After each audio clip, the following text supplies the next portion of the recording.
questions for Marcus Johnson and Javontae Campbell. Overall, pretty low-scoring first half. What changed for you guys offensively in the second half, outscoring them 36-28? Just the flow of the offense. Just trying to find another open shots, the extra pass, and just being confident. Even though if we miss, just be confident in the next shot. And I just feel like we just coach running the good sets for us to exploit the defense, get good shots and make second half. And Javontae, you now have 5 straight 20-point performances. What have you found recently that has led to this burst of success offensively for you? Really just being confident, finding the right spots to score, trying to get teammates open. They get me open, so that just makes the game much easier. And defensively, you guys held Hill. I believe he's 5th in the MAC in points. You held him scoreless. What was the key to stopping that part of Ball State's offense? One of our goals is always to, stop one of the main players. So we did that. We worked on it all week during practice. So it just led to the game. And you guys, I feel like recently have put an emphasis on you guys' rebounding, winning the rebounding battle here again today, 38-36. How much of an emphasis have you guys put on that during this recent stretch? We put a lot of emphasis on it. Last couple of games, we got out rebounded it, but this game is making sure that we kept Sparks and Pearson off the boards, and just making sure we box the guards out. They have a good guard who can rebound, so just making sure out the zone, we find them and just hit them. For both of you guys, MAC tournament tips off about a week and a half. But are you guys already in the mindset right now that this is the tournament, because we can't really afford any more losses? Yeah, of course. We're always playing like it's our last game, so that's what it comes down to. We really want to get to Cleveland, so we're gonna play like it every game. Marcus? Yeah, it's the same thing. So we can't afford any more losses at this point in the season. And our goal is to make it to Cleveland and make it run in Cleveland. So right now, I feel like this stretch of the season, we're going from a good start. So I feel like I like the way we're playing right now. Any more questions for our players? Okay. Thank you, guys. Coach, if you'd like to start with Middleton State, and we'll open up for questions. Yeah, really proud of this group. I mean, we had really good preparation. We found this group is really united. They're really connected right now.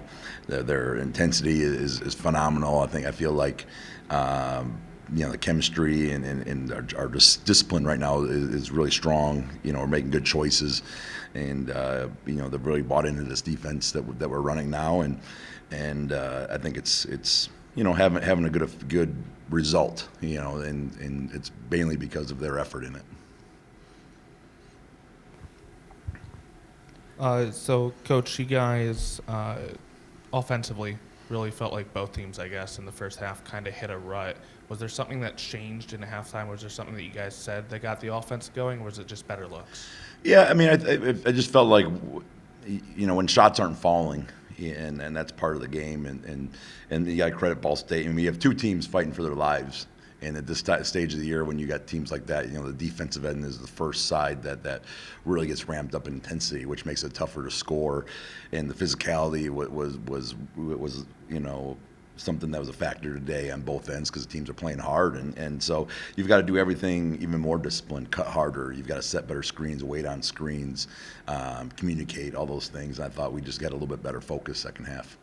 You talk about the physicality down low. Jemai Felt gets 10 rebounds. You guys hold Peyton Sparks to 7 boards. How crucial was that battle down low for you guys? I mean, it was everything. It was one of the biggest priorities of the game was to win that battle.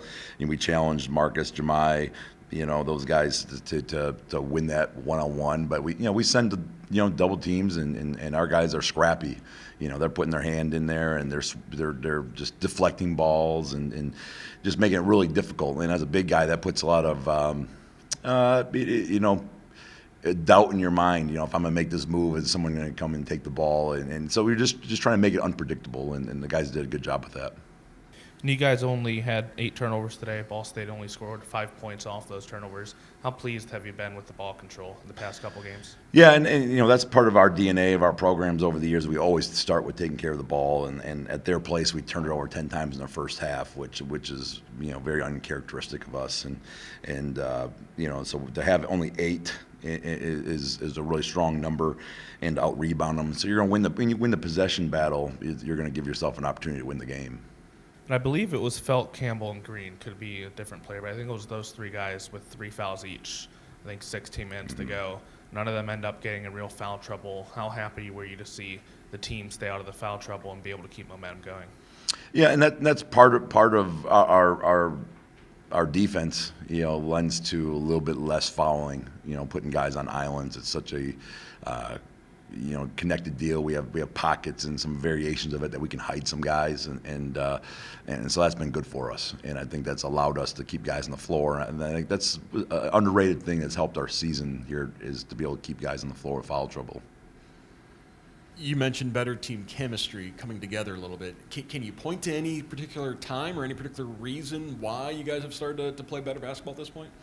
Yeah, this group has always been connected. And I felt like this is like the 5th version of this team. Usually you create an identity, and that's who you are, and you're going through it.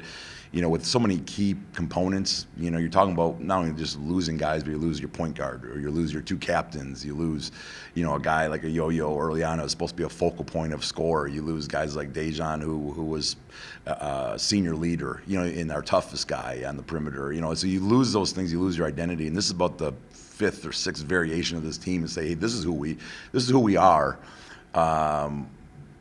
Positionally and schematically and all those type of things, and I think it's just we're at that stage now where it's fight or flight. Like this is all we are, all we got, and this is who it is, and don't look over your shoulder. We're gonna do this together, and everyone's bought in. You mentioned that mentality. How would you characterize just you guys embracing the sense of urgency, knowing you guys need to win to get in? Yeah, I don't think we talk about it all the time, but we don't want to be the guy that's looking for the light at the end of the tunnel. I said, just keep your head down and keep digging. That guy's going to get there first.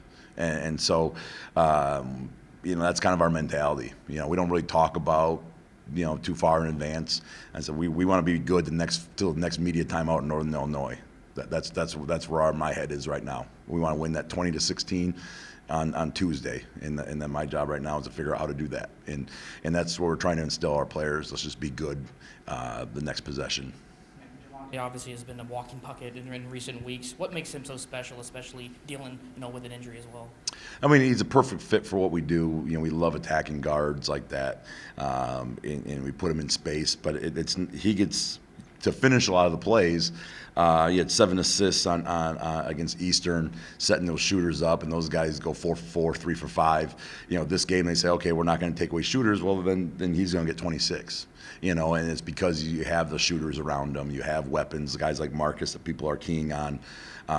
If you leave Jamai, or he's such a good roller out of ball screen. So it's all connected. He gets some of the points for all this because he's a special player and he's finishing. But it's kind of the whole system helps him, and the other guys being good at what their roles are really helps. So someone decides next game that, hey, we'll go help out of this corner. That guy's going to have his turn. So it's a fun group because of that. Senior day here. Can you just talk about the impact that the seniors on this team have had?